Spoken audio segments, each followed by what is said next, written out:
Evening. अभी हम आज जो एग्ज़ाम हुआ है 27 दिसंबर मंथली एग्ज़ाम जो हुआ है 9th क्लास का, उस साइंस पेपर का हम उत्तर डिस्कशन करेंगे हैं।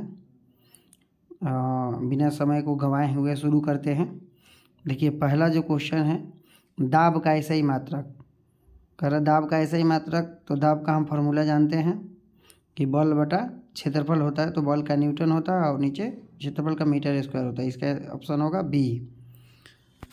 चलिए अगला, चंद्रमा पर किसी वस्तु का भार पृथ्वी पर उसके भार की तुलना में लगभग कितना गुना होता है? तो ऑप्शन नंबर डी होगा 1/6। केवल उत्तर हम मार दिए हैं ठीक, वहीं बताएंगे क्योंकि चारों ऑप्शन पढ़ेंगे तो समय ज़्यादा लगेगा, इसलिए केवल उत्तर को ही हम पढ़ेंगे। तीसरा क्वेश्चन है कि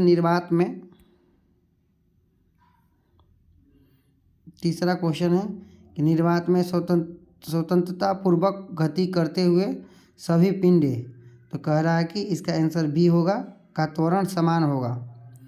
चौथा 4 नंबर क्वेश्चन 4, किसी एम द्रव्यमान की वस्तु जिसका वेग भी है उसका समवेग क्या होगा? तो हम जानते हैं समवेग बराबर द्रव्यमान गुणे वेग होता है, तो अतः ऑप्शन डी। किसी गतिशील पिंड के वेग आधा करने से उसका समवेग हो जाता है, तो जब वेग आधा कर देंगे तो समवेग भी आधा हो जाएगा, यानी कि ऑप्शन नंबर ए। चलिए, ये क्वेश्चन नंबर 5 तक हुआ। आगे हम 6 नंबर क्वेश्चन देखते हैं।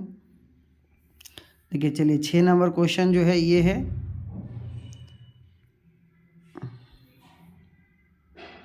6 नंबर क्वेश्चन है, जूल किसका मात्रक है? जूल मात्रक है तो कार और ऊर्जा का मात्रक जूल होता है, वर्क और एनर्जी का। Option A. किसी पिंड की किसी गतिशील पिंड का वेग आधा करने से उसका गतिक ऊर्जा हो जाती है, इसका आंसर होगा डी 1/4। अगला 8 नंबर कह रहा है कि किस ताप पर पानी का घनत्व तो महत्तम होता है? तो 4 डिग्री सेल्सियस। किलोवाट का घंटा, क्वेश्चन नंबर 9, किलोवाट घंटा किस भौतिक राशि का मात्रक है? इसका आंसर होगा सी, ऊर्जा का, यानी कि एनर्जी का। 10 नंबर क्वेश्चन है कि 15 किलो का एक पिंड 6 मीटर पर सेकेंड स्क्वायर की चाल से चल रहा है, पिंड की गतिक ऊर्जा क्या होगी?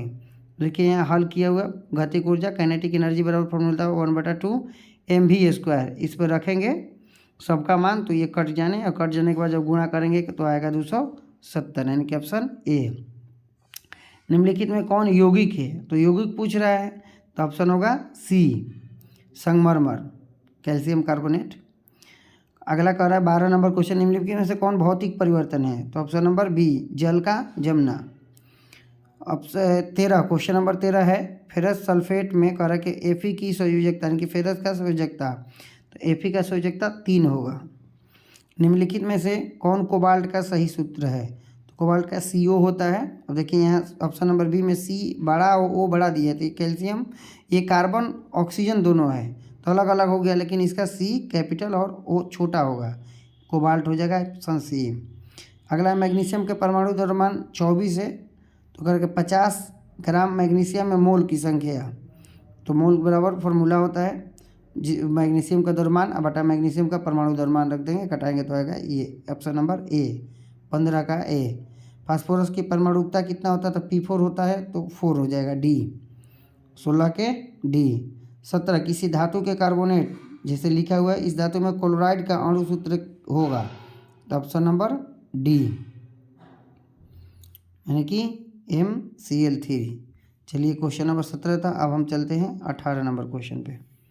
18 नंबर क्वेश्चन है, 1 मोल कार्बन में परमाणुओं की संख्या होती है, ऑप्शन नंबर ए 6.022 × 10⁻23। अगला 19 नंबर क्वेश्चन है, 0.5 मोल जल में अणु का द्रव्यमान है, तो इसका आंसर होगा बी 9 AMU। अगला है 20, question number 20, sulphur dioxide SO2 के 6.022 × 10⁻23 अणु का द्रव्यमान होगा, इसका होगा 64 ग्राम। देखिए यहाँ निकाला हुआ है दोनों का, क्योंकि सल्फर का है ये 32 होता है और इसका होता है 16, तो 16 दूनी 32, 32 64 हो जाएगा। 21, भोजन के में लौह खनिज की कमी से होने वाला रोग है, तो लौह से कम होने वाले एनीमिया हो जाएगा। 22 नंबर, असंतुलित आहार के कारण होने वाला रोग निम्न में से कौन है? असंतुलित आहार ऑप्शन नंबर सी। इन जानकारकहीन ताजनित रोग। 23 नंबर क्वेश्चन है, एक व्यक्ति स्वस्थ तब कहलाता है जब वह मुक्त है रोग और मानसिक तनाव से। Option number B. 24 निम्न में से कौन संवहनी पौधा है? इसका आंसर होगा ऑप्शन नंबर सी फर्न। 25 नंबर जीवाणुओं में निम्नलिखित में से कौन नहीं पाया जाता है? तो ऑप्शन नंबर ए केंद्रक। निम्नलिखित वैज्ञानिकों में किन्हीं वर्गीकी का जनक कहा गया है? तो option number C Carolus Linnaeus. किस फाइलम के जंतु में शरीर में ऊतक विद्यमान नहीं होता है? तो इसका होगा ऑप्शन नंबर, टिक नहीं लगा है, तो इसका होगा कह कि ऊतक विद्यमान नहीं रहता, इसका होगा मोलस्का होना चाहिए डी। अगला 28 नंबर धातु कर सॉरी धान एवं गेहूं किस प्रकार के पौधे हैं? तो जीनोस्पर्म नहीं होगा, सॉरी यहाँ बी द्विबीजपत्रिक। अगला है पादप जगत का सबसे बड़ा समूह। तो पादप जगत का सबसे बड़ा समूह सी एंजियोस्पर्म। अगला लास्ट क्वेश्चन है जो 30 नंबर, समुद्री घोड़ा किस वर्ग का सदस्य है?